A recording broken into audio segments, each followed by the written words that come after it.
Welcome back, everyone, to Global War 1914, Operation Albatross. This is the fall-winter of 1915 for Austria-Hungary. And before we get into that, I feel like I didn't explain convoy system and depth charges and hydrophone technology very well in the last video.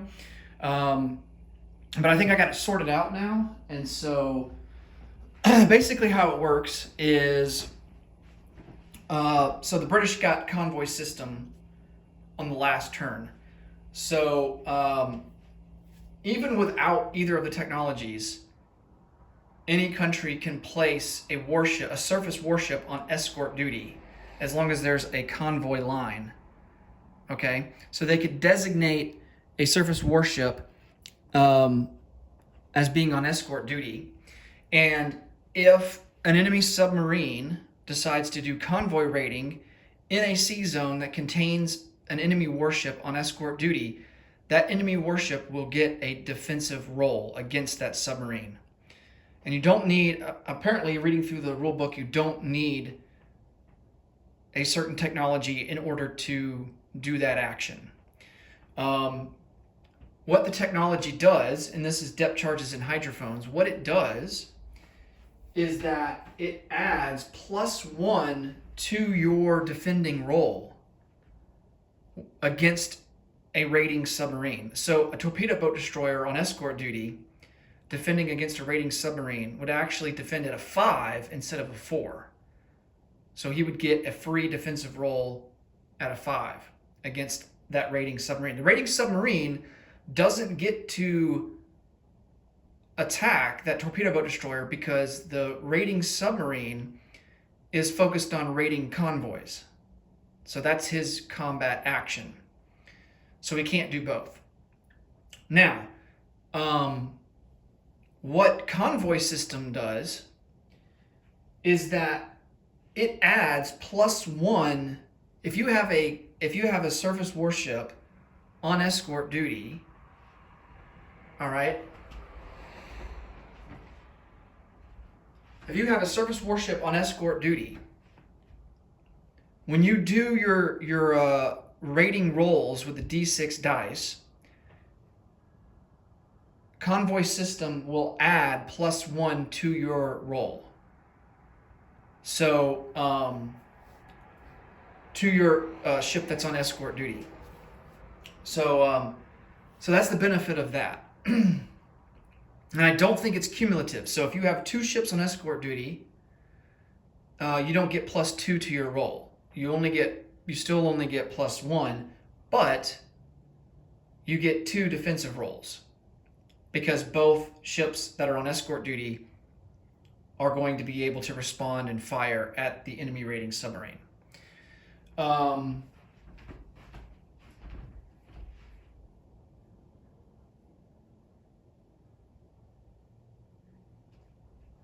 No, actually I take that back. It is per escorting ship. So if you have 2 escorting ships on escort duty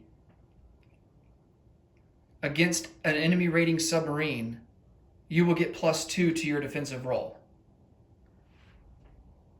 So it is per escorting ship in that sea zone. Plus you would get 2 defensive rolls at a 5. It would be at a 5. Normally it would be at a 4, but if you have depth charges and hydrophones, it would increase your defense roll at a 5 instead of a 4. So hopefully that makes sense. All right. Let's get into Austria-Hungary. So we are going to purchase 1 artillery for $5, a grenadier, which is Austria-Hungary's elite unit that they can purchase. It's very similar to like an Ottoman Guard or an Italian Blasigiari or even a German Jaeger. It's like a specialist mountain infantry. I think though with a grenadier, it has other benefits, like it can help form a trench line, and it may have first. I don't know. I'd have to look it up. I don't remember. I think it may have like a first strike or something. But grenadiers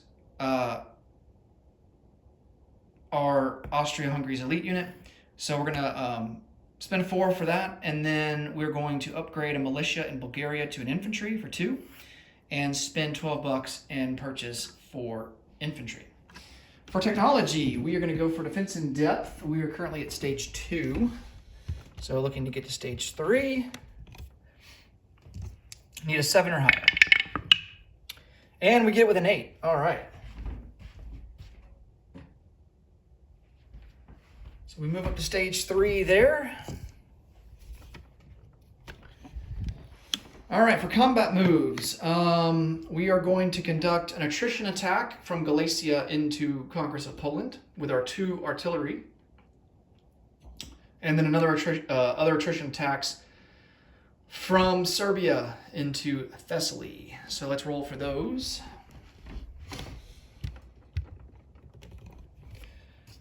All right, here's the attacks from Galicia into Congress of Poland. Need a 1. And no luck there. And then here's the other 2 artillery from Serbia into Thessaly. And no luck there either. All right, let's go on. Oh, we do have one other combat. I keep forgetting to do this. Every Austro-Hungarian turn, I keep forgetting that I have a seaplane in Constantinople.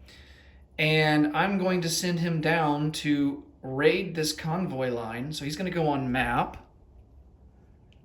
and raid this convoy line. It's worth a total of 9, 6 for the British, 3 for the French.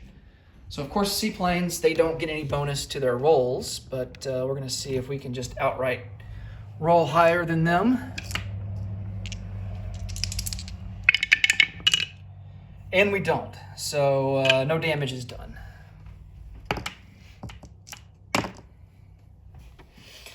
Okay.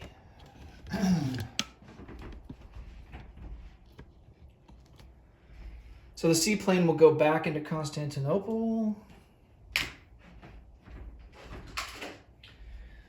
For non-combat moves,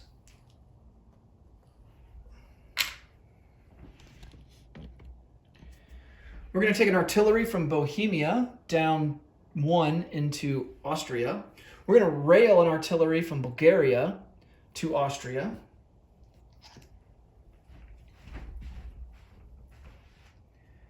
We have 2 more rails left that we can do. And we're going to take 2 infantry out of Bulgaria. Leaves us with 3. And they're going to go and rail to Galicia.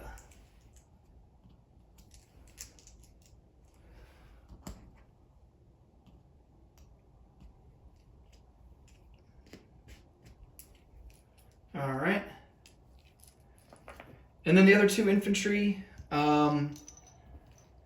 they will go into Serbia.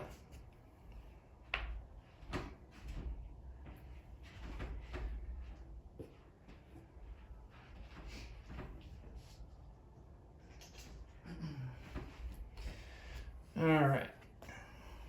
Bringing the total there to 4.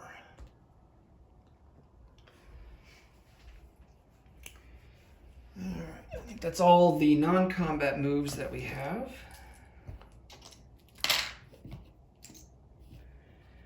And now we can place some units. We have an artillery, and he will go into Bohemia. Our grenadier will go into Austria. That will leave us with...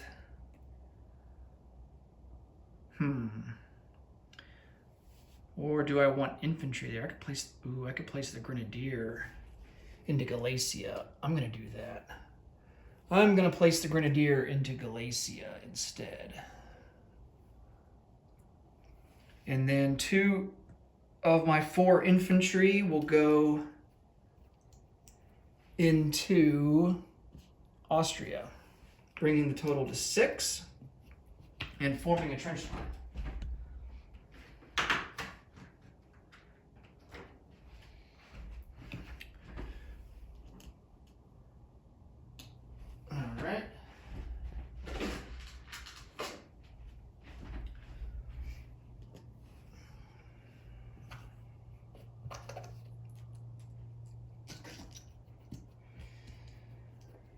Two more infantry to place down. Let's see. Oh yeah, we do have our infantry upgrade in Bulgaria. So there he is. And then, let's see, 2 more infantry to place down.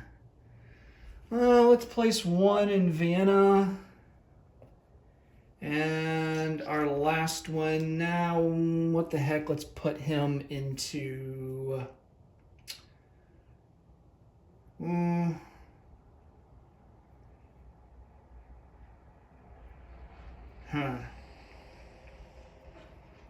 Let's put him into East Hungary. Okay. All right, we spent every money that we had in the bank, all the money that we had in the bank. And our base income is 14, so let's roll and see how much extra we get.